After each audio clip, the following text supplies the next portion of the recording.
요한복음 17장 말씀으로 하나님의 말씀을 같이 듣도록 하겠습니다. 우리 이번 달에는 계속해서 이 교회의 네 가지 속성에 대해서 나누고 있죠. 지난주에는 우리가 첫 번째로 이 사도성에 대해서 같이 나눴습니다. 제가 사도성에 대해서 설명했을 때 이 교회는 사도들이 가르쳐준 복음을 간직한 곳이라고 했어요. 그래서 그 복음을 기준으로 말씀을 해석하고 그 복음에 합당한 교훈을 전하는 곳이 바로 이 교회라고 했죠. 그래서 교회는 아무 얘기나 하는 것이 아니라 사도들이 가르쳐준 복음, 사도들이 가르쳐준 방식대로 성경을 가르치는 곳이라고 했습니다. 그래서 교회는 이 사도성, 사도가 가르쳐준 복음을 가르치고 또 어떻습니까? 지키고 전수하는 역할을 사명을 가지고 있다고 했어요. 그래서 우리가 이 많이 배워야 되는 이유가 뭐냐면 지켜야 되기 때문이에요. 변질되기가 쉽고 우리가 잃어버리기 쉽기 때문에 우리가 또 얼마나 많은 이야기들을 듣습니까? 그래서 이 변질하지 않고 지키기 위해서 배워야 돼요. 또 중요한 사명이 있다고 했죠. 이 복음을 우리 후대에 전수해 줘야 돼요. 그래서 우리가 지금 열심히 배우고 충실하게 배우는 일이 다 의미가 있다고 했죠. 지킬 뿐만 아니라 우리 후대에 전수하기 위해서 우리가 지금 열심히 복음을 배워야 하는 것이죠. 만약에 우리가 이 사도성에서 벗어나서 다른 교훈을 가르친다면은 이거는 굉장히 무익한 일이라고 했습니다. 뭐 말씀을 빗대어서 정치 얘기를 한다거나 뭐 말씀을 이용해서 심리학 같은 그런 얘기들을 한다거나 처세술을 전한다거나 이런 것들을 이야기해봤자 사실 재미는 있을 줄 몰라도 흥미로 들을 수 있을지 몰라도 사실 아무런 도움이 되지 않습니다. 왜 그러냐니까 복음이 아니잖아요. 그런 교훈은 이 죄인을 구원하는 능력이 없기 때문에 그런 얘기가 사실은 우리 일상에 그렇게 큰 도움이 되지 않는다는 거죠. 하나님은 이 사도들을 통해서 교회가 복음을 듣도록 하셨습니다. 사도들이 가르쳐준 방식대로 성경을 이해하도록 하셨고 하늘의 교훈을 하늘의 가르침을 듣도록 하신 거죠. 그래서 우리가 이해하건대 성경 전체는 우리에게 예수 십자가 복음을 전하고 가르치기 위해서 기록된 거예요. 성경 전체가 창세기부터 요한계시록 그 전체가 복음을 통해서 복음에 합당하게 살아가도록 우리를 권면하고 인도하도록 기록된 말씀인 거죠. 그래서 우리는 평생 동안 이 66권의 성경을 통해서 복음을 깊게 이해하고 체계적으로 알아가는 일이 우리 신자가 살아가는 방식인 거죠. 교회는 2000년이 넘는 시간 동안 이 사도들이 전한 복음을 지켜왔습니다. 이 일이 얼마나 놀라운 일인지 모르겠어요. 오늘날에도 교회가 어렵다, 힘들다 이런 얘기 하지만은 교회사를 보면은 사실 그보다 더 힘든 때도 많이 있었어요. 이 진리의 문제 때문에 사람이 죽고 사는 시기도 있었고 핍박을 받는 시기도 있었습니다. 그러나 우리 하나님께서 끝까지 승리하셨다. 우리 하나님까지 끝까지 신실하게 교회를 지키신다라는 것의 가장 강력한 증거가 뭐냐니까 우리는 지금 2000년이 지난 뒤에도 사도들이 교회에 가르쳐준 복음을 듣고 있고 배우고 있다라는 거죠. 주님은 교회를 통해서 이 복음을 지켜오셨어요. 그래서 우리가 이 교회가 절대로 망하지 않을 거라는 확신을 가질 수가 있어요. 제가 한번 얘기한 적 있지만 교회가 망할 거라고 한 그 사람이 망했지 교회는 한 번도 망한 적이 없어요. 2000년이 넘도록 주님은 교회를 통해서 복음을 지키시고 교회를 통해서 사람들을 구원하시고 복음을 전하고 계시다라는 거. 이 주님의 사역은 예수 그리스도의 승천 이후로 지금까지 끊이지 않고 지속되고 있다라는 거예요. 그런데 동시에 이 하나님의 은혜를 생각하고 이 하나님의 역사, 이 섭리를 생각할 때 안도함을 느끼면서도 동시에 우리 시대에 안타까운 일이 있다고 했어요. 뭐냐니까 우리가 사는 시대가 사도성을 낯설게 여기는 시대라는 것에 우리가 안타까움을 느끼는 거죠. 우리는 어떻습니까? 이 옛 전통을 진부하게 여기고 중요하지 않다라고 여기고 오히려 개혁해야 될 대상으로 생각을 한다는 거예요. 끊임없이 혁신해야 되고 새로운 어떤 교훈, 새로운 어떤 실천 이런 것을 개발해서 교회가 어려우니까 지금 교회를 살려야 된다라고 자꾸 사람들은 생각한다는 거예요. 물론 일정 부분 그럴 수 있죠. 그런데 이런 태도를 이 진리의 영역에까지 가져와가지고 새로운 해석, 새로운 가르침 이런 것들을 추구하고 이런 것들이 새롭고 참신하니까 우리에게 도움이 된다, 우리 교회를 살린다 이런 어떤 큰 착각에 빠져서 이 사도성으로부터 빨리 너무 급하게 이탈하고 있는 우리 시대의 모습을 보게 됩니다. 이런 상황 속에서 우리 같은 작은 교회도 중요한 역할이 있다고 했어요. 이렇게 사도성을 외면하고 너무 많이 벗어나서 돌아가자는 말도 못하는 이런 시대에 우리 같은 작은 교회도 분명한 역할이 있는 게 뭐냐면 우리는 복음을 지켜야 하는 것이죠. 복음을 지켜야 돼요. 우리 주님께서 2000년 넘게 우리 역사 가운데 교회를 통해서 해오신 일을 우리도 지금 그 일에 동참하고 있다는 사실을 우리는 알아야 돼요. 여러분, 제가 지난주에도 말씀드렸지만 이렇게 어려운 시대, 이렇게 말씀 듣기 어렵다고 하는 시대에 우리가 복음을 진지하게 배우고 이렇게 공부한다는 것 자체가 하나님의 큰 은혜고 섭리 가운데 있다는 거예요. 그럴 때 우리에게 분명한 사명도 있어요. 우리가 배운 복음을 지키고 간직해야 돼요. 그리고 우리 열심히 배우고 체계적으로 배워서 내가 능수능란하게 말하고 그 복음을 중심으로 사회를 파악하고 문화를 분별하여서 이 복음을 우리 후대에 전수할 수 있는 교회가 되어야 하는 것이죠. 우리는 이 사명을 분명히 감당해야 합니다.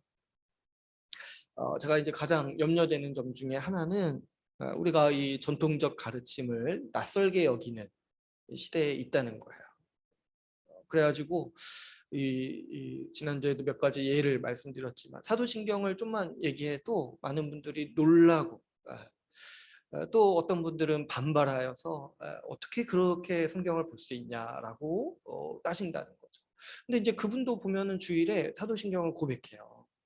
그래서 보니까 우리가 이 사도적 가르침, 사도적 교훈을 굉장히 낯설게 여기고 좀 어렵게 여기는 시대에 살고 있어요. 제가 이제 권징 이야기 할 때도 말씀드렸지만 많은 분들이 교회에 권징이 있다고 얘기하면은 굉장한 반발심을 갖는다고 했어요.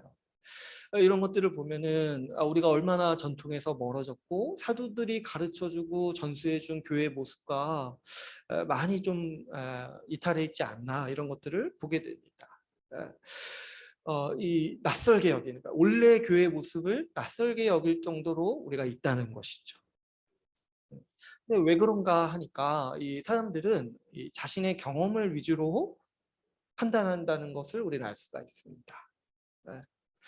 우리가 뭔가 말씀을 듣고 이해할 때 있잖아요. 우리 지난 세월에 우리가 어떻게 살아왔는지, 우리가 어떤 경험을 했는지가 그 말씀을 이해하는 것에 많은 영향을 끼친다는 것을 제가 뒤늦게 알게 됐어요.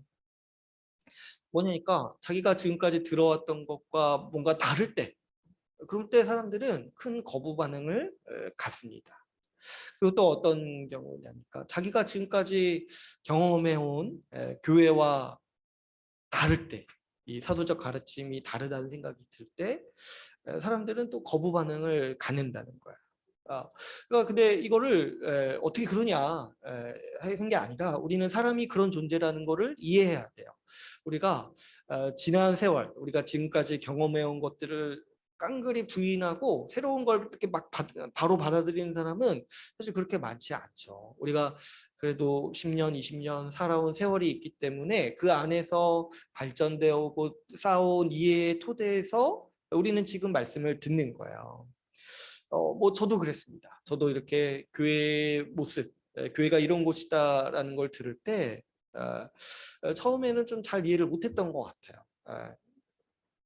그런데 이 말씀을 차근차근 배우면서 오랜 시간 또 말씀을 묵상하면서 제가 이제 한 가지 이해하게 된 사실이 뭐냐니까 내 경험이 절대적인 게 아니라는 거야. 내 경험이. 어, 그렇지 않습니까? 저도 뭐 교회 생활 뭐 한 20년 정도 했다고 하면은 20년 좀 넘은 것 같아요. 네. 아무튼 그 정도 했다고 하면은 그래도 뭐 세상에서는 나 어디 뭐 20년 경험했다 하면은 대단하죠. 그런데 사실 교회의 역사가 어느 정도인지 한번 살펴보면은 교회의 역사는 여러분 2000년이에요. 2000년. 그 2000년 동안 존재해온 교회를 내가 20년 경험해보고 난 다 알았다. 이 교회는 이거다 이렇게 말할 수 있겠냐는 거예요. 제가 생각해 볼 때 그 우리 속담에 그런 거 있잖아요. 장님이 코끼리 만진다 이런 거 있잖아요. 장님이 코끼리 만지면서 코끼리 코 만지면서 코끼리는 이렇게 생겼구나 이렇게 말하는 격이라는 거예요. 내가 교회를 20년 경험해보고 교회는 이런 곳이다 라고 말하는 게요. 그런데 그러면 우리가 교회를 어떻게 알 수 있습니까? 2000년이 넘는 세월 동안 존재해온 나라는 사람을 완전히 초월하는 그 교회를 어떻게 알 수 있냐니까 하나님은 교회가 어떤 곳인지 말씀을 통해서 그 교회 전체의 모습을 기록하신 거예요.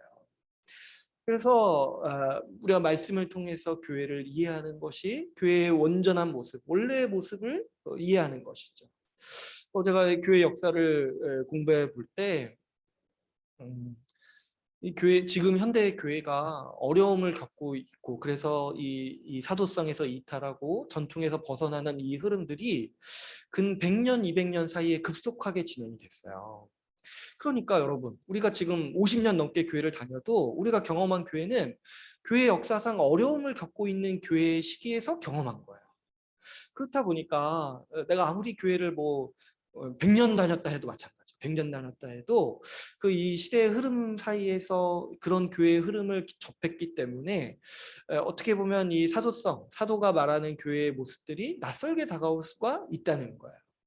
그러나 여러분 우리가 분명히 좀 이 시간부터 해서 좀 새겨야 되는 건 뭐냐면 그렇다고 해서 주님이 우리 경험을 토대로 경험을 근거로 교회를 파악하도록 하신 게 아니라는 거예요. 주님은 분명히 말씀으로 기록해 있어요. 그래서 시대가 어려울 때마다 교회가 어려울 때마다 항상 교회를 회복시켰던 것은 사람들이 말씀을 통해서 원래 교회가 어떤 곳인지를 발견했을 때였던 거예요. 지금 내가 경험한 교회는 그렇지 않은데 말씀을 보니까 이 교회가 이런 곳이라는 것을 이해하고 깨닫고 나면서 교회가 회복됐던 역사들이 이 2000년의 교회 역사 속에서는 굉장히 많이 있었던 겁니다. 그러니 우리도 마찬가지예요. 저는 이해해요. 누가 교회가 어떻게 그럴 수 있습니까? 이렇게 말하시는 분들을 충분히 이해해요. 그거는 그분의 경험이 그랬던 거예요. 이 성경에서 말하는 교회의 모습에 어느 일부분도 사실 경험해보지 못하는 정말 안타까운 경우가 많습니다. 그런 경우에 우리가 이 교회 사제 속성이나 지금까지 교회에 대해서 나누었던 이야기들이 낯설고 때로는 반발심이 들 수 있는 거예요. 그러나 제가 권면드리고 싶은 거는 좀 내가 그렇게 내 경험이 그렇게 대단한 게 아니라는 걸 좀 생각을 해야 된다. 우리 모두가 마찬가지. 주님께서 우리에게 특별히 은혜를 베푸셔서 우리가 지금 교회가 원래 어떤 곳인지를 배울 수 있는 기회를 주셨잖아요. 그러니까 자꾸 내 경험을 중심으로 교회를 판단하고 말씀을 판단하지 말고 말씀이 말하고 있는 바 그대로 한번 교회를 받아들이고 또 그것이 내 경험과 다르다면은 내가 이제부터 좀 다르게 살아보겠다 결단하면 어떻겠습니까? 우리는 결국에 내 과거 경험을 토대로 사는 게 아니잖아요. 하나님의 말씀에 순종하고 하나님의 말씀을 붙들고 살아가는 사람들이잖아요. 그래서 말씀을 배우면서 말씀이 말하는 교회가 무엇인지를 우리가 온전히 알고 그 말씀에 맞춰서 나를 맞춰가는 것이 우리가 모두 해야 되는 태도인 것이죠. 그래서 오늘도 우리가 이 또 교회 4대 속성의 두 번째를 나눌 텐데요.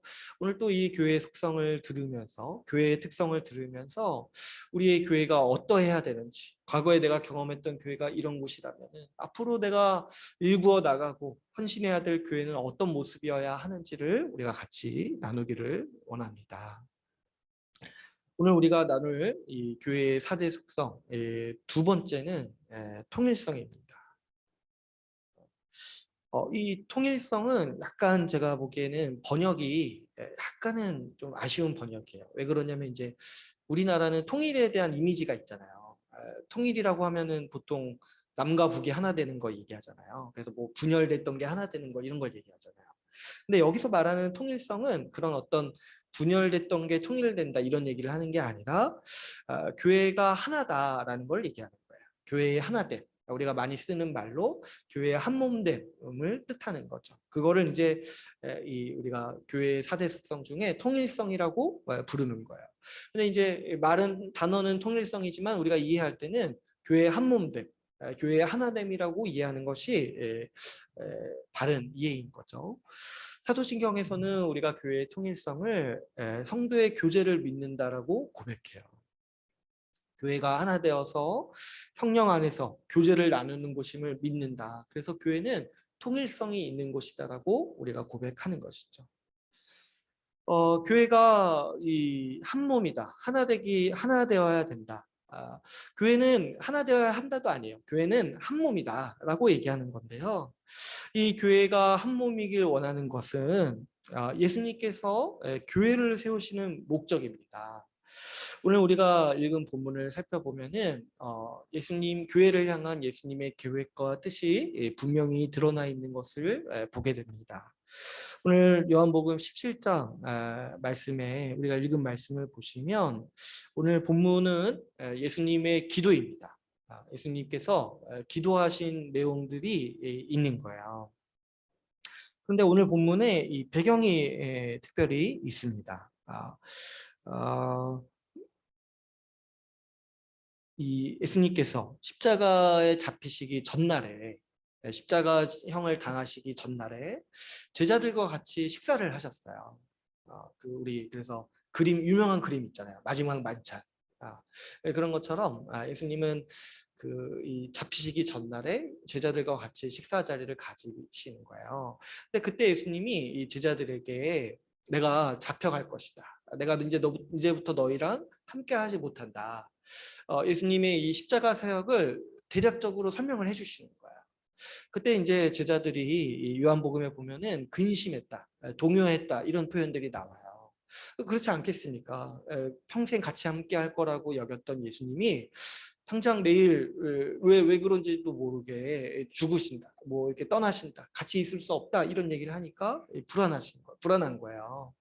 그래서 이제 예수님이 사도들에게 왜 이 일이 일어나야 되는지, 예수님이 왜 십자가를 지셔야 하는지, 그때 그 상황에서 아직 십자가 사건이 일어나지 않는 상황에서 제자들이 이해할 수 있을 정도로 이 일이 너희에게 좋은 일이다. 내가 십자가를 져야지만 너희들에게 좋은 일이다. 너희가 복받는 일이다. 라는 거를 설명해 주시는 거예요. 그래서 이제 제자들이 그 말씀을 들으면서 위로도 받고 또 이해도 하고 이런 시간을 가진 거죠. 그래서 이렇게 이 십자가 사역에 대해서 이 이후에 예수님께서 잡히시고 죽으시는 이 일련의 사역의 의미에 대해서 얘기하시고 마지막으로 이 제자들과의 가르침을 종합하면서 마지막으로 제자들과 함께 기도를 드리신 이 기도의 내용이 오늘 우리가 읽은 본문인 거예요. 그러니까 사실 이 배경을 알고 이 예수님의 기도를 보면은 굉장히 애틋하고 마치 뭐처럼 느끼냐면 예수님의 유언처럼 느껴지는 그런 본문이라고 할 수 있죠. 물론 이제 유언은 아니죠. 부활하셨으니까. 그런데 그 예수님이 죽기 전날에 제자들을 붙들고 그 십자가 사역의 의미를 설명하시면서 이 기도하셨다라는 걸 생각해 볼 때, 참 이 기도를 볼 때마다 예수님의 그 큰 마음을, 그 따뜻한 마음을 우리가 볼 수가 있습니다. 이 기도의 대상을 한번 그런데 우리가 자세히 보시면은 우리가 읽은 말씀에 20절을 한번 보시면은 이렇게 얘기하죠.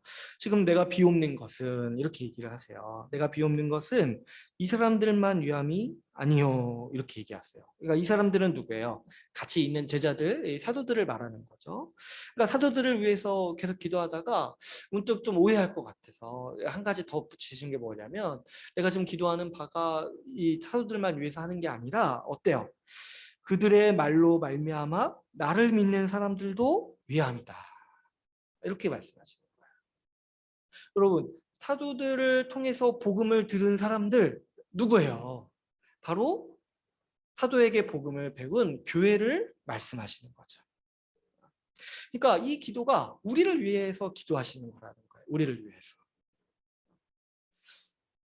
사도들에게 복음을 듣고 예수님의 얼굴을 보지 못했지만은 그 복음을 믿는 우리, 이 교회를 위해서 예수님은 십자가를 지시기 전날에 기도하고 계시다라는 것을 알고 우리는 알게 됩니다.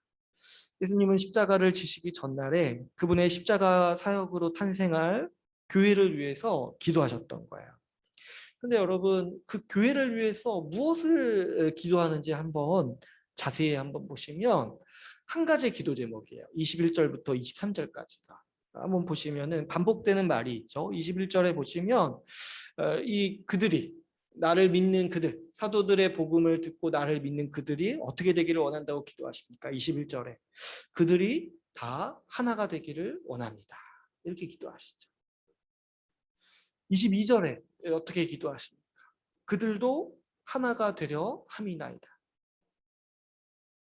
23절 이렇게 기도하세요. 그들로 온전함을 이루어 하나가 되려 하게 합니다.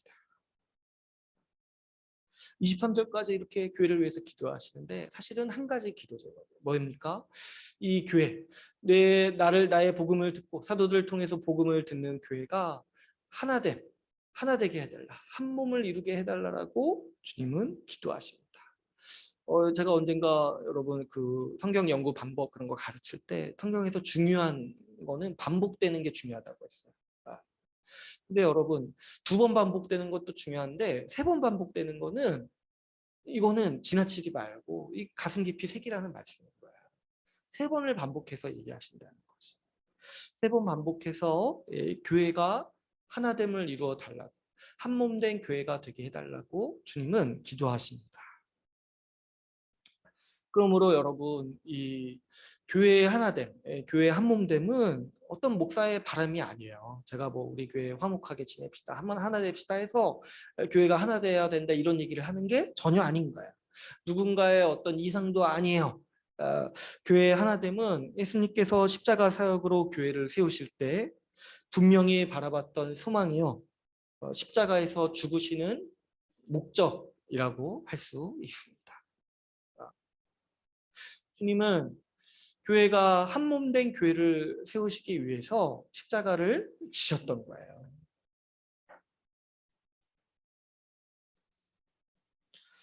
왜 주님은 이 교회를 위해서 기도하실 때 이 하나만을 기도하셨겠습니까?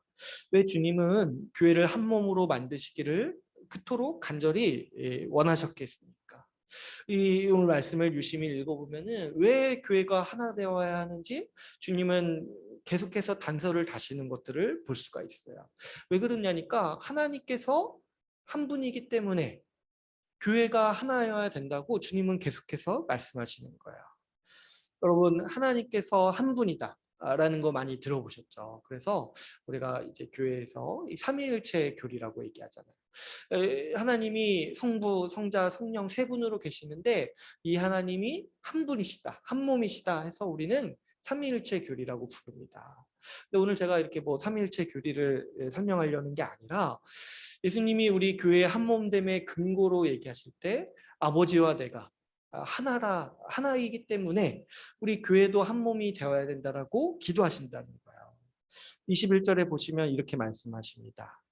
아버지께서 내 안에, 내가 아버지 안에 있는 것처럼 이 교회도 한 몸이 하나가 되게 하여 주옵소서, 이렇게 기도하시는 거죠. 또 22절에 우리가 하나가 된 것 같이 이렇게 기도하십니다.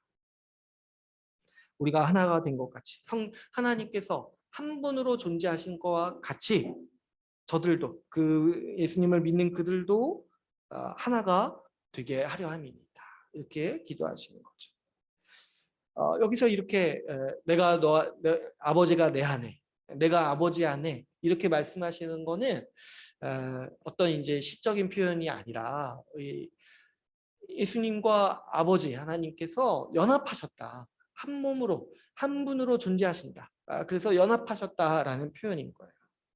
여러분, 이거는 사실 신비라서 우리가 온전히 이성으로 이해하기는 어려워요. 하나님이 세 분이신데 어떻게 한 분으로 계시는가? 그래서 성경에서는 우리 인간이 이해하기 어려운 차원을 하나다, 하나로 존재한다, 한 몸으로 존재한다. 이 차원을 몇 가지 비유로 가르쳐 주신 게 있는데 그 중에 하나가 부부관계예요. 부부관계. 여러분, 한 몸됨 하나는 이 연합을 얘기하는 건데 부부관계를 생각해 보시면 우리 옛날 말에도 부부는 일심동체라는 얘기가 있잖아요. 그죠? 부부가 두 명이잖아요. 그런데 마음도 하나고 몸도 하나다라고 설명을 하는 거잖아요. 그만큼 어때요? 그만큼 긴밀하게 연합돼 있고 서로 사랑한다는 얘기죠.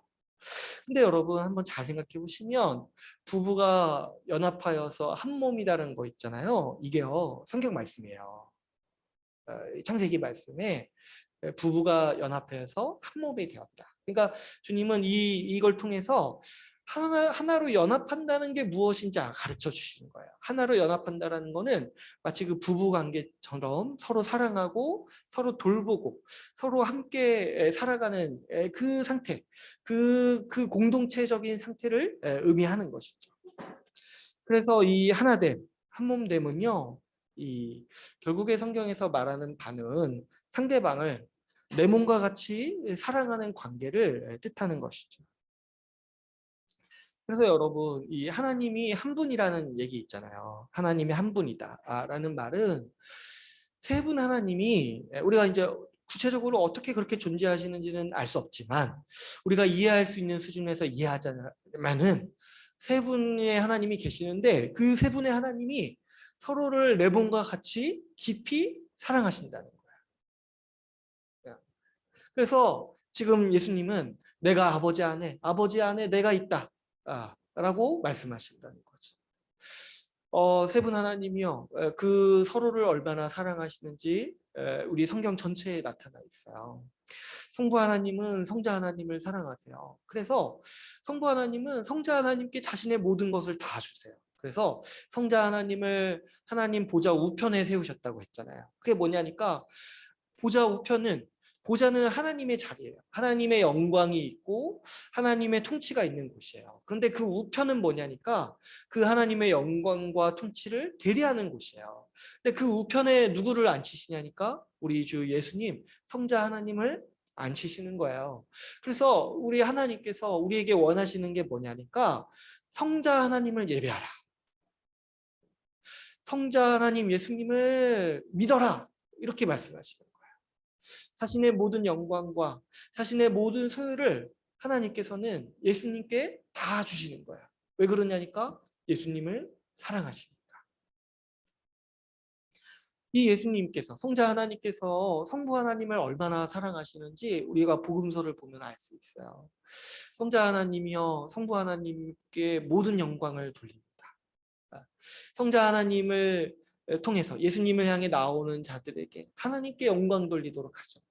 무엇보다 성자 하나님이 이 성부 하나님, 아버지를 사랑하시는 그 방법이 뭐냐면 아버지신 하나님께 모든 말씀에 순종해요. 그 자신도 하나님이시고 그 자신이 하나님 아버지의 영광을 다 받으셨는데 그 모든 권리와 권세를 다 받으셨는데 성자 하나님이 성부 하나님을 대할 때 어떻게 대하시냐니까 그분의 모든 말씀에 순종하시고 그분의 모든 영광을 위해서 성자 하나님이 살아가시는 모습을 우리가 볼 수 있습니다. 이런 관계를 일컬어서 예수님이 지금 아버지가 내 안에 내가 아버지 안에 있다라고 말씀하시는 거죠. 성령 하나님은 어떻습니까? 성령 하나님은 이 땅에 오셔서 성자 하나님을 비추세요. 성령 하나님도 자신을 생각하지 않으시고 이 성자 하나님을 위해서 사역하시고, 우리가 성령 하나님이 우리 가운데 하시는 일이 뭐냐니까 예수님의 말씀을 생각나게 하시고 예수 그리스도를 기억하고 예수 그리스도를 바라보도록 하시는 게 이 성령 하나님이세요. 그래서 여러분, 이 세 분 하나님이 서로를 대하시는 걸 보면 어떻습니까? 자기를 위하지 않으세요. 성부 하나님이요, 자기를 위해서 사역하지 않으시고 성자 하나님이 영광 받으시도록 사역하시잖아요. 성자 하나님, 예수님은 어떻습니까? 자기를 위하지 않으시고 성부 하나님이 영광 받으시고 성부 하나님의 모든 말씀에 순종하세요. 성령 하나님도 마찬가지죠. 성령 하나님도 자기를 드러내지 않으시고 성자 하나님이, 예수님이 우리 가운데 영광 받으시고 예배 받으시도록 일하시는 거예요. 이 일이 얼마나 놀라운지 모르겠어요. 하나님이요, 자기를 위하지 않으시고 상대방을 사랑한다. 그 관계가 이 삼위일체 하나님의 모습인 거예요. 그런데 여러분, 오늘 우리가 집중해야 되는 것은 교회가 그러면 뭐냐는 거예요. 교회는 하나님의 자녀잖아요. 하나님께서 이 교회를 낳으신 거예요. 예수 그리스도의 십자가를 통해서 이 교회를 낳으셨어요. 그래서 이 교회가 하나님 닮기를 지금 원하시는 거예요. 하나님의 자녀는 하나님을 닮잖아요. 우리 애들 보면은 다 부모를 닮잖아요. 얼마나 그 부모 두 사람의 얼굴이 다 있는지 몰라요. 근데 이제 나중에 크면서 더 분명히 알게 되는 게 성격도 닮고 태도도 닮고 많은 걸 닮아요. 그러면서 그 부모의 자녀라는 거를 끊임없이 증거하는 거죠. 누가 보니까 우리 교회 애들 사진 보면은 누구 저기 부모인지 분명히 안다라고, 헷갈리지 않는다라고 얘기한 적이 있는데, 원래 그게 자연스러운 거죠. 자녀는 항상 부모를 증거하고 다녀요. 마찬가지로 주님께서 우리를 십자가를 통해서 낳으실 때 교회가 하나님 닮기를 원하셨던 거예요. 어떤 모습을요? 하나님이 다른 대상을 내 몸과 같이 사랑하는 분이라는 거. 그래서 그 하나님의 한 몸됨을 교회가 닮기를 원하셨던 거예요. 주님께서 오늘 말씀 본문에 이렇게 지속적으로 기도하시는 거예요. 우리가 아버지 하나님, 우리가 하나인 것처럼 우리의 자녀인 교회도 하나가 되게 하옵소서. 주님의 기도는 어찌 보면 이런 기도인 거죠. 주님, 우리를 닮은 백성을 만들어 주옵소서. 나를 닮은 교회를 세워 주옵소서. 이렇게 주님은 기도하시는 거죠. 이 기도를 하시고 우리 주님께서는 잡히셔서 십자가에 달리셨습니다. 주님은 십자가 사역을 통해서 이 교회를 한 몸으로 세우기를 원하셨던 것이죠. 우리는 이 예수 그리스도의 십자가가 어떻게 교회를 세우셨는지 배웠고 또 많이 이야기를 나눴어요. 오늘 제가 다시 한번 요약해서 말씀을 드리면은, 주님은 십자가에서 죽으심으로 우리를 위한 모든 의를 다 이루신 거예요. 이 십자가에서 죽으심으로 죄의 대가를 치르셨어요. 그래서 우리가 형벌대속적 죽음이라고 부른다고 하죠.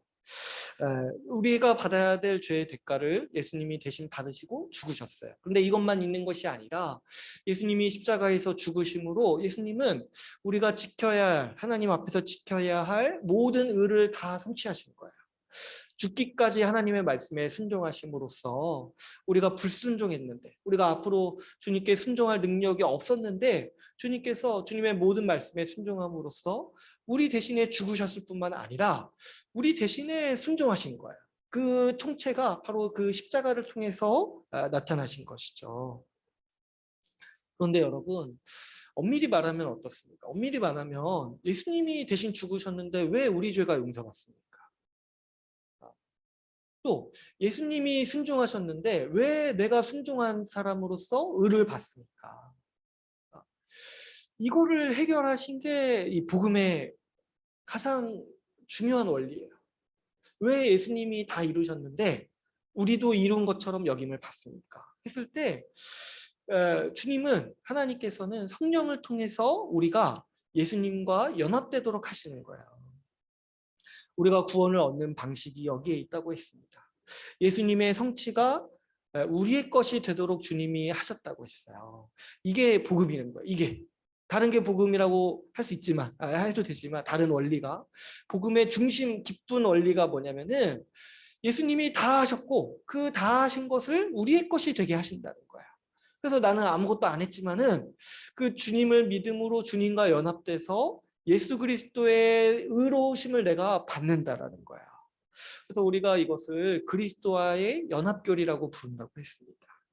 성령께서 우리에게 오셔서 하시는 일이 뭐냐니까 우리를 그리스도와 연합시켜 주세요. 그래서 예수 그리스도께서 십자가에서 죽으실 때 내가 실제로 죽게 하신다는 거예요. 내가 신체로 경험하고 내가 뭐 이렇게 경험하는 어떤 순간은 아니지만 영의 세계에서 그리스도와 함께 죽게 하시고 그리스도와 함께 살게 하셔서 하나님 앞에 의로운 존재로 만들어 주신다는 거야. 그래서 우리가 하나님 앞에 나아갈 때 우리는 나라는 사람으로 나아가지 않는다고 했어요. 우리는 예수 그리스도로 나아가는 거예요.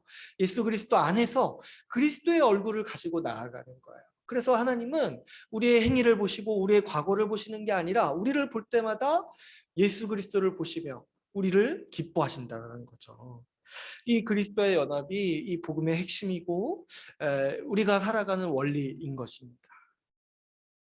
갈라디아서 2장 20절에서 그래서 이렇게 얘기합니다. 내가 그리스도와 함께 십자가에 못 박혔나니 그런즉 이제는 내가 사는 것이 아니요 오직 내 안에 그리스도께서 사시는 것이라. 네, 여러분 엄밀히 말하면 우리는 십자가에 못 박혀 본 적이 없어요. 뭐 체험해 보신 적 있나요? 뭐 십자가 체험 이런 거 하던데 막 어디 남미에서 그런 거 십자가에 못 박고 막 해보신 그런 얘기를 하는 게 아니죠. 바울도 십자가에 못 박혀 본 적 없어요. 그런데 왜 우리가 십자가에 못 박힌 사람이라고 얘기합니까? 예수 그리스도와 연합해서 그분 안에 있기 때문에 우리가 십자가에 못 박혔다라고 얘기하는 거예요. 주님께서 십자가에서 죽으실 때 우리도 함께 죽었어요. 그리스도께서 십자가에서 함께 부활하실 때 우리도 같이 함께 부활했어요. 그래서 이제는 내가 사는 것이 아니요 오직 내 안에 그리스도께서 사시는 것이라. 내가 이제 나로서 살아가는 것이 아니라 나라는 존재는 어떤 존재가 되어 있냐면 그리스도와 연합한 존재가 되었다는 거야. 그리스도와 연합한 존재.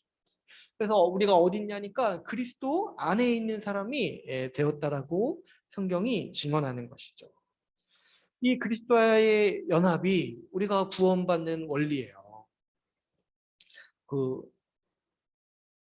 이 연합에 대해서 성경이 다양한 비유를 쓴다고 했죠. 이 요한복음 15장에 나오던 유명한 비유가 뭡니까? 나는 포도나무고 너희는 가지다. 너희가 내 안에 내가 너희 안에 내 말이 너희 안에 있으면 너희는 열매를 많이 맺는다. 왜 그러냐니까 가지는 포도나무에 붙어 있는 거잖아요. 그냥 포도나무에 붙어 있기면 열매를 맺는 거잖아요. 우리가 예수님과의 맺는 관계가 그와 같다는 거예요. 우리는 예수님 안에 있어요. 예수님께 붙어 있음으로 하나님께서 주시는 모든 복을 다 받는 거예요. 예수 그리스도의 모든 지위와 복락과 능력을 다 받아 누리는 존재인 거죠. 그런데 여러분 이 그리스도와의 연합은 우리가 구원받는 원리이기도 하지만은 동시에 뭐냐니까 교회의 원리이기도 합니다. 여러분 한번 생각해 보세요. 모두가 예수 그리스도를 믿음으로 그리스도와 연합해서 구원받습니다. 오늘 본문의 23절 보시면은 내가 그들 안에 있다라고 얘기했어요. 그러니까 뭐뭐 안에 있다라는 표현은 여기서 다 연합을 뜻하죠. 그러니까 모든 신자는 지금 예수님은 여기서 지금 아직 교회가 시작되지도 않았는데 내가 그들 안에 있다라고 얘기를 하는 거예요. 아시잖아요. 그러니까 모든 신자는 다 예수님 안에 있어요. 예수님과 연합해 있어요. 그런데 어떻습니까? 그래서 우리가 그리스도 안에 있는데 나 혼자 있는 게 아니라 우리 모든 사람이 그리스도 안에 있는 거야. 그런데 그리스도가 한 분이시기 때문에 그리스도 안에 있는 모든 사람이 그리스도를 통해서 서로와도 연합되어 있는 것이죠. 그리스도가 한 분이기 때문에 그리스도와 연합한 우리 모두 교회가 한 몸이라고 주님은 가르치고 계시는 거죠. 그렇죠, 여러분. 예수님이라는 포도나무에 붙어있는 가지 하나하나를 우리가 뭐 가지 1, 가지 2, 이 가지는 좀 다르게 생겼네 해가지고 뭐 너는 특별한 가지야. 이렇게 부르지 않잖아요. 그냥 다 포도나무라고 불러요. 그 가지 하나하나를. 왜 그러냐니까 그 가지는 떨어져 있으면 아무것도 아니에요. 떨어져 있을 때 가지라고 불러요. 포도나무가 아니니까. 이거 어떻게 한다고 했어요, 주님이? 떨어져 있는 가지. 아무 쓸데 없어가지고 사람들이 모아서 불에 사른다고 했죠. 사실 아무런 존재가 아닌 거예요. 지옥 가는 존재인 거예요. 이 떨어져 있는 거. 예수님으로부터 떨어져 있으니까. 근데 포도나무에 붙어 있어요. 예수님께 붙어 있어요. 그럴 때 우리가 어떤 존재가 되냐니까 나라는 개별적인 사람이 아니라 그 교회, 예수님의 몸된 교회, 한 몸된 교회라고 불려진다는 거예요. 포도나무라는 예수님이라는 한 몸 안에 있기 때문인 거죠. 우리가 그리스도 안에 그리스도의 몸으로서 교회로 연합되어 있다라는 거예요. 그리스도의 연합은 우리 구원의 원리일 뿐만 아니라 그래서 이 교회의 원리라고 성경은 우리에게 가르치고 있습니다. 주님은 십자가 사역을 통해서 성령을 통해 우리를 한 몸으로 만드셨어요. 여러분 가지가 나는 포도나무가 아무리 아니라고 외쳐도 포도나무예요. 이게 무슨 얘기냐니까 여러분 여러분이 아무리 나는 나 혼자 개별적인 존재야. 나 혼자 독보적인 존재야 이렇게 얘기해도 주님을 믿는다라면은 이미 구조상 우리는 교회랑 붙어 있는 존재인 거야. 그러니까 우리 존재를 망각하고 내가 홀로 떨어져 있는 것처럼 살면은 이상할 수밖에 없어요. 그거 자체가 괴로운 거야. 예수님을 믿는다고 하면서 교회랑 동떨어져서 홀로 살아가려 하면 할수록 어리석게 살아가는 거예요. 자기 존재와 합당하지 않게 살아가니까. 자기가 생긴 대로 살지 않으니까 어려움을 겪을 수밖에 없고 힘들어지는 거야. 저 있잖아요. 미운 오리 새끼에서 백조인데 그 오리처럼 살려고 하니까 힘들잖아요. 마찬가지로 주님은 교회로 만드셨다라고 얘기하고 그것을 실제로 행하셨고 우리의 영적인 구조를 그렇게 구성하셨는데 내가 자꾸 나는 나야 이렇게 살아가는 그런 태도로 살아갈 때마다 우리는 괴롭고 힘들 수밖에 없는 것이죠. 여러분 이 일은요 우리가 행한 일이 아니에요. 내가 우리 교회 와서 좀 내가 적응하고 한 몸 되려고 막 힘써서 이루어지는 일이 아니라 주님이 이미 우리에게 행하신 일이에요. 언제? 우리가 예수 그리스도를 믿는다라고 고백했을 때 우리에게 성령을 보내주셔서 우리를 교회와 연합하시게 하셨다는 거죠. 그래서 교회를 일컬을 때 오늘 우리가 예배 시작할 때 예배소서 말씀을 같이 봉독하면서 시작했는데 거기서도 뭐라고 합니까? 교회를 가리켜서 주님의 몸이라고 부르는 거예요. 주님의 몸. 교회가 한 몸이다. 교회가 통일성이 있다. 한 몸으로 우리 사도신경에서 고백하는 것처럼 한 몸으로 성도의 교제가 있다. 한 몸이기 때문에 성도가 서로 사랑하면서 교제하는 곳이다 라고 성경은 가르치고 있죠. 우리 주님의 계명을 생각해 보면 주님은 내 몸과 같이 형제를 지체를 서로 사랑하라고 말씀하셨습니다. 왜 그렇게 말씀하시냐니까 우리를 이미 한 몸으로 만드셨기 때문에 우리 안에서 지체를 사랑하고 형제를 사랑하는 게 내 몸을 사랑하는 것과 같다라는 거야. 그래서 주님께 행하신 우리의 모든 삶의 원리와 주님의 계명을 이해하는 모든 바탕이 교회가 한 몸이다. 주님께서 교회를 한 몸으로 세우셨다라는 이 진리를 이해하는 데서부터 시작합니다. 이 교회가 한 몸이라는 사실을 이해할 때 우리는 성경 말씀들, 예수님의 분명한 뜻, 예수님의 계명들을 온전히 이해할 수 있는 것이죠. 우리가 이 한 몸 된 교회를 자주 표현하고 직접적으로 이렇게 표현하는 단어 중에 하나가 우리가 서로가 서로를 향해서 지체라고 부르는 그 표현이에요. 지체라는 말 자체가 어떤 표현입니까? 내 몸의 일부분이라는 뜻이잖아요. 몸의 일부분, 지체. 그래서 우리가 내 지체라고 얘기할 때 뭐라고 고백하는 거냐면 너는 나다라고 고백하는 거예요. 너는 나다. 그러니까 우리가 일상적에 쓰이는 교회 언어에는 교회가 한 몸이라는 의식이 다 있는 거야. 또 이 교회의 한 몸됨은 결국에 서로 사랑하면서 살아가는 교회의 모습을 뜻한다고 했어요. 교회의 한 몸됨의 이 실질적인 모습은 우리가 서로를 내 몸과 같이 여기면서 서로 사랑하는 모습으로 나타납니다. 그런데 그 서로 사랑하는 모습을 성경에서 가르치고 설명할 때 어떤 또 표현을 많이 쓰냐면 교회가 한 가족이라는 표현을 많이 쓰는 거예요.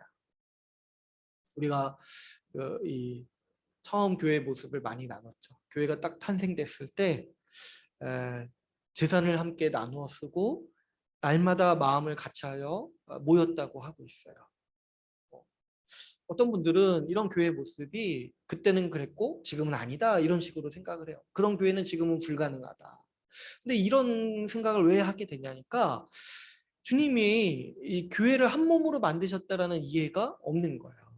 지금 이 사람들이요, 특별히 신앙이 좋아서 이때만 특별히 위대한 사람들이 교회 안에 있어서 이렇게 살아갔던 게 아니에요.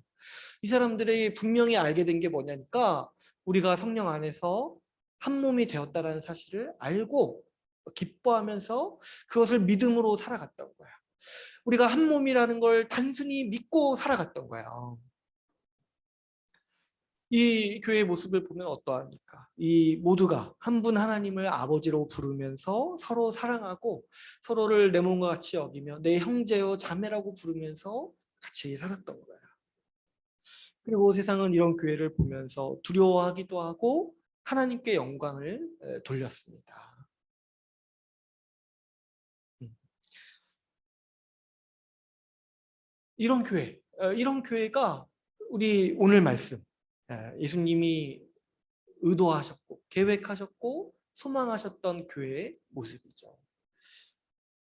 한 분 아버지 안에서 한 몸으로 살아가는 교회. 그래서 가족과 같이 살아가는 교회를 주님은 원하셨던 거예요. 그래서 하나가 되게 하옵소서. 아버지와 내가 하나인 것처럼 저들도 하나가 되게 하옵소서. 하나님 아버지의 자녀로서 하나님 아버지의 가족 공동체가 되게 하옵소서라고 주님은 의도하셨고 계획하셨고 소망하셨던 것이죠. 우리는 이 성경을 살펴볼 때 교회가 한 몸 되기 원하시고 교회를 한 몸으로 세우셨다라는 것이 부인할 수 없는 이 복음의 진리라는 사실을 우리가 이해할 수 있습니다. 그런데 안타까운 것은 이 교회가 하나고 한 몸이라고 말하면 어떤 분들은 종종 생소하게 느낍니다. 또 어떤 분들은 반발심을 가지기도 해요. 근데 왜 그런지 가만 보니까 제가 이제 앞에 처음에 말씀드렸던 것처럼 자기 경험이 그렇지가 않은 거예요. 자기 경험이. 어, 한 몸이라는데 자기가 경험해온 교회는 원수들인 것 같아요. 원수들. 원수가 교회에 있어요. 어. 그리고 자기가 지금까지 살아왔을 때 이 교회와 진실된 관계를 맺은 적이 없는 거예요. 맨날 보면은 이제 그냥 그저 그런 피상적인 관계. 그냥 주일에 한 번 얼굴 보고 일주일 내내 연락 한 번 없다가 뭐 주일에 한 번 안 나오면 뭐 그런 거 없다 하고 그냥 이런 피상적인 관계로 지내왔던 것이죠. 그러다 보니까 많은 분들이 이런 교회의 경험을 갖고 있다 보니까 이 교회의 통일성이 교회의 본래 모습이라는 진리가 우리 시대에는 많이 잊혀지고 있습니다. 이렇게 오랫동안 살아오다 보니까 또 이런 방식이 편한 거예요. 피상적으로 관계 맺고 그냥 뭐 이렇게 나와서 그냥 앉아 있다가 그냥 좋은 말씀 듣고 집에 가는 거 이런 것들을 교회라고 그냥 이런 어떤 경험들을 교회의 전부라고 생각해 왔을 때 교회가 한 몸입니다. 서로 재산을 나누고 시간을 나누고 매일같이 모여야 합니다. 이런 얘기를 들으면 딱 이런 생각을 하는 거야. 그럼 난 못하겠는데? 난 부담스럽다. 이런 생각을 당연히 자연스럽게 하게 되는 것이죠. 그래서 우리가 다시 교회에 대해서 배우면서 교회가 한 몸 공동체니까 한 몸으로 살아가자고 하면 이렇게 말하면은 사실은 쉬운 말인데 이 일에 대해서 어려움을 느낄 수도 우리가 있어요. 왜 그러냐니까 내가 그렇게 살아오지 않았기 때문에 더 그런 거예요. 우리가 보통 내 경험을 토대로 교회를 판단하고 생각하기 때문에 이런 일들이 더 어려운 거죠. 방금도 말씀드렸지만 교회에서 심한 갈등을 겪으신 분, 뭐 이렇게 교회와 상관없이 홀로 독고다이로 이렇게 살아오신 분들, 피상적으로 이 교회 생활을 해오신 분들은 이런 얘기들을 아마 한 번에 받아들이기는 어려울 것 같아요. 제가 생각해도 그래요. 그만큼 우리의 경험이 우리의 판단에 큰 영향을 미칩니다. 그러나 여러분, 제가 이제 처음에도 답변 드렸지만 우리가 말씀의 마음을 열어야 돼요. 내 경험은 사실 작은 영역이에요. 세상 사람들은 20, 30년 살고 40, 50년 살면 내가 살아봐서 아는데 이런 표현을 많이 쓰지만은 우리는 사실 그것보다 말씀이 더 크다는 걸 알아요. 말씀이 우리의 중심이고 언제든지 우리는 말씀으로 붙잡고 다시 돌이킬 수 있는 사람들인 거예요. 무엇보다 여러분, 오늘 우리는 이 주님의 기도를 들어야 합니다. 주님께서 이토록 십자가를 지시기 전에 교회의 한몸됨을 소망하셨고 교회가 한몸되기 위하여, 한몸된 교회를 세우기 위하여 죽으신다라고 말씀하셨는데 우리가 어떻게 이 교회의 통일성을 가볍게 여길 수 있겠습니까?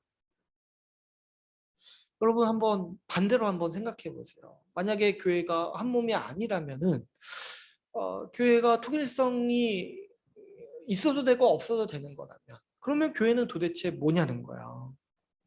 교회가 그저 일주일에 한 번 모여서 예배드리고 인사하고 헤어지는 곳이라면은 그러면 뭐 지금 뭐 성경에 나오는 교회들은 다 우리랑 상관없는 교회죠. 날마다 모이기를 힘썼다고 하는데 우리가 일주일에 한 번 모이면서 뭐 이렇게 그냥 인사만 하고 헤어지는 곳이라면은 사실 요즘처럼 인터넷으로 예배드리는 방식이 역사상 가장 완벽한 교회죠. 그런 곳이 만약에 교회라고 한다면.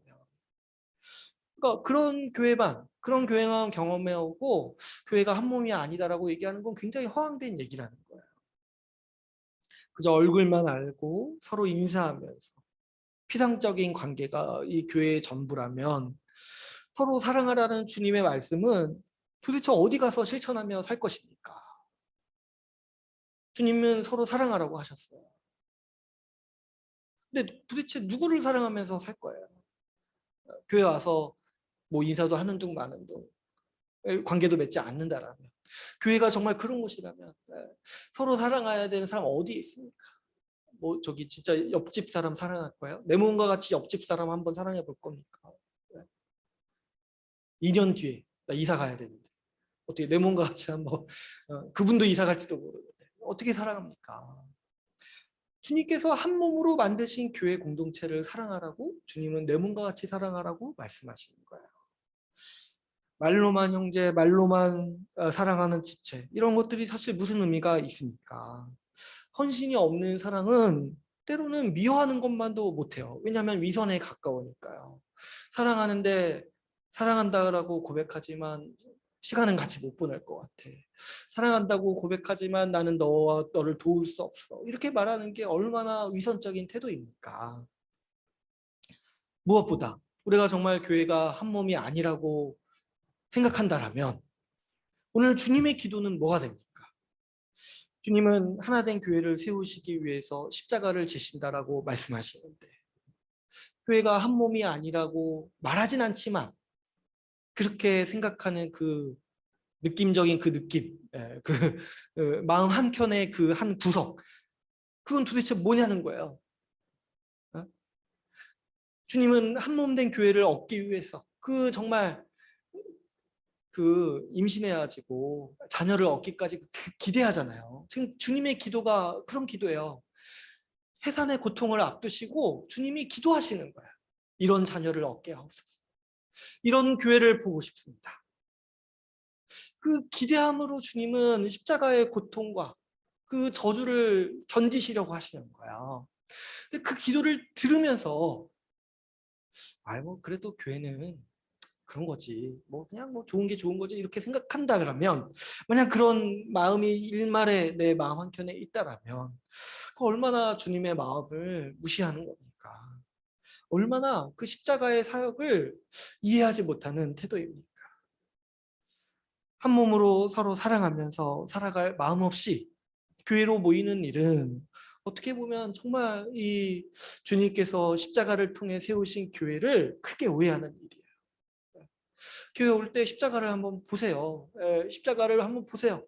주님이 어떤 교회를 세우고 싶어 하셨는지 그 십자가의 복음의 진리 안에 다 들어있는 것입니다. 저도 사실 제 경험을 생각해 보면 저도 이제 이 교회에 대해서 이해하는 게 굉장히 더뎠던 것 같아요. 저도 이제 똑같아요. 저도 뭐 그렇게 한 몸으로 서로 사랑하면서 지냈던 교회를 이렇게 아주 이렇게 제가 기억에 남을 정도로 에, 어, 경험해 본 게 사실 적었던 것 같아요. 그래서 그런지 저도 이 교회에 대한 마음이 그렇게 크게 없었어요. 신학교를 제가 가고 신학을 하면서도 사실 제가 생각해 보면 교회에서 사역해야 된다는 것에 대해 별 의식이 없었어요. 예. 그만큼 제 마음 한켠에 교회는 약간 힘들고 좀 피곤하고 가면은 좀 사람들과 관계 맺는 것도 좀 피곤하고 난 빨리 집에 가서 그냥 좀 쉬고 싶은데 이런 생각을 많이 가졌던 것 같아요. 그래서 저도 처음에 교회가 한 몸이고 교회가 우리 신앙생활의 중심이고 주님께서 이 교회를 소망하셨다라는 것을 딱 들으면서 처음에도 받아들이기 어렵고 저도 생각해 보니까 이해하기가 어려웠던 것 같아요. 그런데 제가 이 교회에 대해서 계속 묵상하면서 제가 이제 생각나는 일들이 몇 가지가 있었어요. 뭐냐니까 제가 대학 시절 때가 많이 생각이 나더라고요. 제가 대학 시절 때 어떻게 보면 이제 제 나름대로는 힘들게 살았는데 그때 보면은 같은 기독교 동아리를 했던 친구들 그리고 형 누나들의 도움을 많이 받았어요. 제가 돈이 없을 때 밥 사주고 아플 때 돌봐주고 또 정서적으로 힘들 때 같이 모여서 기도해주고 이런 도움과 이런 이 손길들을 많이 경험했던 기억이 나는 거예요.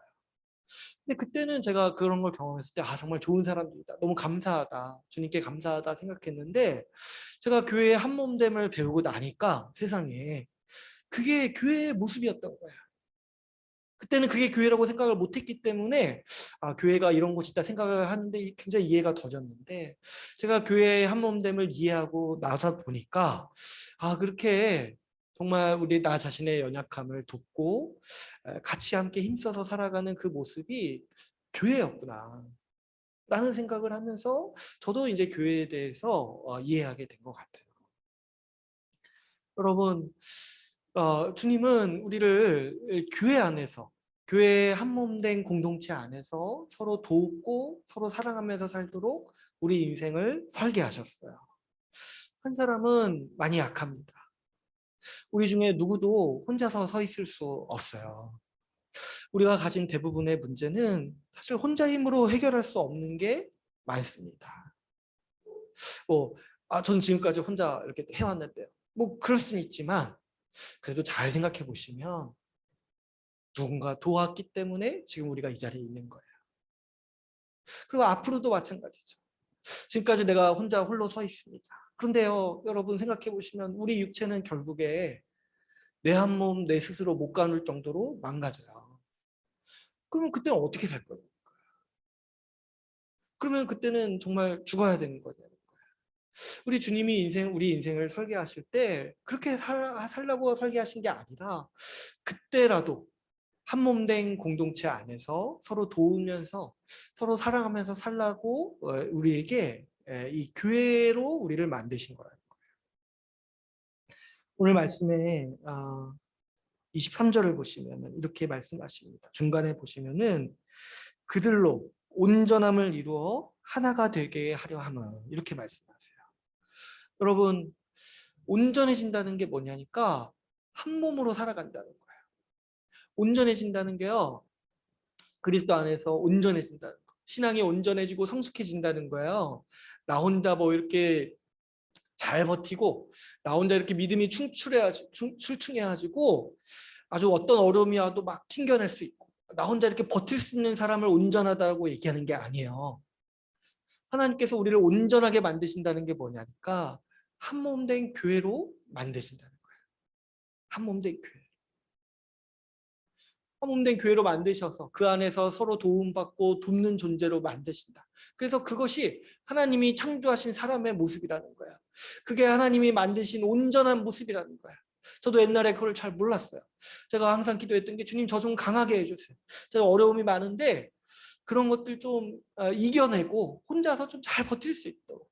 저 너무 외롭고 힘들고 어려움이 많은데 혼자서 좀 잘 버틸 수 있도록 힘내게 해주세요. 이런 걸 많이 기도했는데. 근데 주님이 계속해서 말씀하시는 게 뭡니까? 온전해진다는 거, 성숙해진다는 거, 강해진다는 게 뭐냐니까 교회에 속한 존재로서 살아간다는 거예요. 여러분, 홀로 빛나는 사람은 없습니다. 주변의 수많은 사람의 도움을 받으면서 우리는 성장하고 자라는 거예요. 제가 학생 때는 그런 말들이 많았어요. 고난과 고통이 우리를 자라게 한다. 그러니 인내하고 참아라. 제가 고등학교 때 그 공부할 때 도서관 책상에 앉으면 그런 글씨를 누가 새겨놨더라고요. 고통이 나를 자라게 한다. 참, 근데 생각해 보면 너무 어려운 말인 것 같아요. 근데 결코 그렇지 않아요. 고난 때문에 우리가 자라는 게 아니에요. 오히려 고난과 고통은 우리를 망치죠. 그러나 고난 중에 받는 도움의 손길 덕분에 우리는 성장하고 우리는 인격이 자라는 거예요. 다른 사람의 도움 없이 홀로 독단적으로 살아간다는 생각은 착각이에요. 오히려 그럴수록 주변 사람에게 상처 주면서 살아가기가 더 쉬운 거죠. 주님은 사람을 만드실 때 홀로 만드시지 않으셨어요. 공동체, 교회로 만드셨어요. 연합된 존재로 만드셨어요. 주님이 그런 분이시기 때문에 사람도, 주님의 자녀인 사람도 연합된 존재, 교회적 존재로 만드시는 거죠. 주님은 우리를 교회의 한 몸으로 만드셔서 온전하게 하십니다. 그래서 23절에 그들로 온전함을 이루어 하나가 되게 하려 하십니다고 말씀하시는 거죠. 여러분, 우리 안에 다양한 사람들이 있습니다. 다양한 경험이 있고 서로 다른 성격, 배경들이 있습니다. 다른 사람의 다름에 대해 이해하고 존중하는 것이 물론 중요합니다. 그러나 우리는 가장 무엇보다 우선적으로 주님께서 교회를 한 몸으로 만드셨다는 사실을 믿어야 합니다.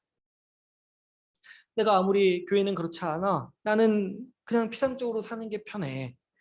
나는 그렇게 살기 싫어. 아무리 그렇게 얘기할지라도 이런 거 사실 굉장히 별 의미가 없어요. 왜 그러냐니까 주님께서 교회를 한 몸으로 만드셨다는 사실이 변하지 않기 때문이에요. 이건 주님이 우리에게 이미 하신 일이에요. 우리를 한 몸으로 주님은 만드셨어요. 주님은 우리를 한 몸으로 살라고 교회로 부르신 거예요. 그래서 주님께서 우리를 한 몸으로 만드셨기에 우리에게 서로 사랑하며 살라라고 명하신 것이죠. 요한복음 15장 9절에서 12절 말씀을 한번 볼까요? 우리 앞으로 조금만 넘기시면 되겠죠.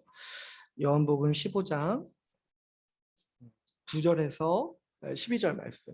이 말씀, 이 9절에서 12절 말씀은 앞에서 제가 말씀드렸던 그 비유, 그 포도나무 비유 바로 뒤에 얘기하시는 거예요. 나는 포도나무고 너희는 가지다. 너희가 내 안에 있고 내가 너희 안에 있으면 너희는 열매를 많이 맺을 것이다. 근데 그 맺는 열매가 뭔지를 9절에서 12절까지 주님은 또 설명하고 계십니다. 한번 읽어볼까요? 9절에서 12절까지 15장 같이 함께 읽겠습니다. 시작. 아버지께서 나를 사랑하신 것 같이 나도 너희를 사랑하였으니 나의 사랑 안에 거하라. 내가 아버지의 계명을 지켜 그의 사랑 안에 거하는 것 같이 너희도 내 계명을 지키면 내 사랑 안에 거하리라. 내가 이것을 너희에게 이름은 내 기쁨이 너희 안에 있어 너희 기쁨을 충만하게 하려 함이라.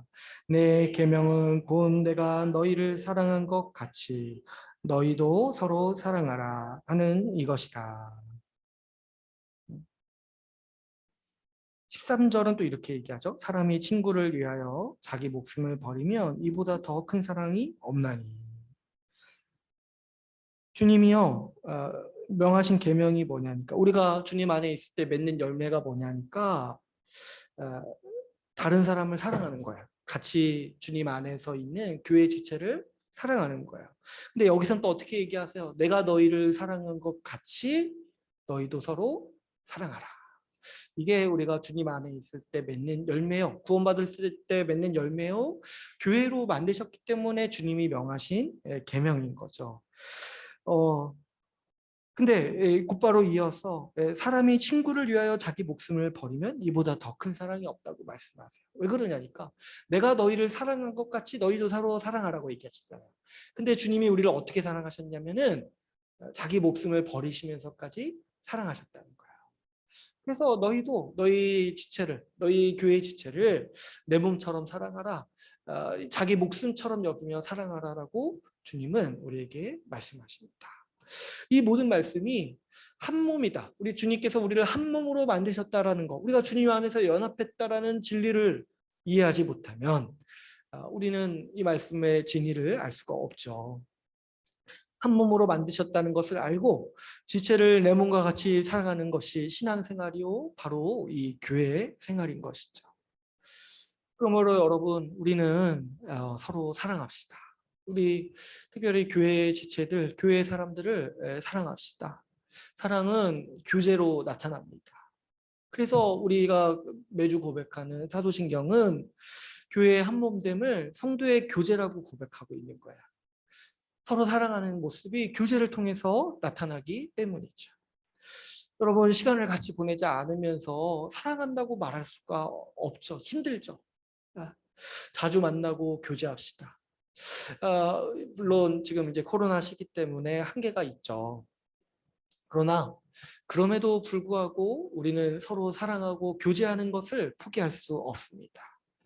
여러분, 결국에 코로나라는 위기는 우리가 어떤 사람인지를 드러나게 하는 거예요. 위기가 올 때 버리는 것이 무엇인지 한번 보십시오. 사람은 위기가 올 때 무엇인가 항상 놓습니다. 더 이상 같이 갈 수 없는 거를 놓아요. 위기가 올 때 꼭 붙잡는 게 있어요. 아무리 큰 위기가 와도 꼭 붙잡는 거. 그게 그 사람이에요. 그게 그 사람의 중심이에요. 아무리 위기가 와도 사람은 자기에게 소중한 것을 꼭 붙들기 때문이죠. 여러분, 코로나라고 해서 우리가 교제를 버린다라면 우리는 교회를 버리는 것과 마찬가지예요. 교회의 길을 포기하는 것과 마찬가지인 거예요. 그래서 여러분, 어떻게든 우리 교제합시다. 어떻게든 교제합시다. 뭐 만나든지 온라인상의 줌으로 만나든지 어떻게든 교제합시다. 물론 뭐 한계는 분명히 있지만은 그래도 어떻게든 하려고 하는 그 태도 있잖아요. 어떻게든 하려고 하는 거. 우리가 정말 소중한 거는 어떻게든 하려고 하잖아요. 어떻게든 배고프면 밥은 먹으려고 하잖아요. 여러분, 아무리 어려워도 주님이 한 몸으로 만드셨기 때문에 우리는 어떻게든 교제하고 한 몸됨을 지켜 나가야 하는 것이죠. 또 무엇보다 여러분, 사랑은 구체적인 필요를 돕는 모습으로 나타납니다. 우리가 한 몸이라는 거, 우리가 서로 사랑한다는 거는 서로 돕고 서로 나누고 돕고 도움 받으면서 살아가는 관계를 의미한다고 했어요. 여러분, 우리가 살아갈 때 다른 사람, 우리 지체들을 항상 생각합시다. 지체들이 어려움을 겪고 있지 않은지, 다른 사람을 돕는 일에 힘쓰고 지체에게 도움을 요청하면서 도움을 받으면서 우리가 살아가 봅시다. 이 피상적인 관계의 특징이 있어요. 피상적인 관계는 모두가 괜찮다고 여기고 괜찮은 척하는 관계예요. 그래서 그 사람에게 깊이 들어가려 하지 않은 것. 그리고 어때요? 나 자신도 깊이 있게 드러내려고 하지 않은 이 태도인 거죠. 우리가 교회 생활 오래 해도 외로운 분들이 있어요. 왜 그러냐니까 다 피상적인 관계예요. 이런 면에서 세상보다 사실 못한 경우가 많아요. 세상 사람들은 모여서 이렇게 술 마시고 그러다 보면은 자기 깊은 걸 다 드러내면서 친해지고 이렇게 하는데 이 교회에서 피상적인 관계를 지속적으로 가져오면서 자기를 드러내지 않고 다른 사람이 어떤 사람인지 모르고 진실되지 않게 관계를 맺어간다면 이거는 한몸된 교회라고 말하기가 어려운 것이죠. 모든 사람이 괜찮은 척합니다. 왜냐하면 자기 치부를, 자기의 연약함을 드러내는 거는 굉장히 어렵고 용기가 필요한 일이기 때문이죠.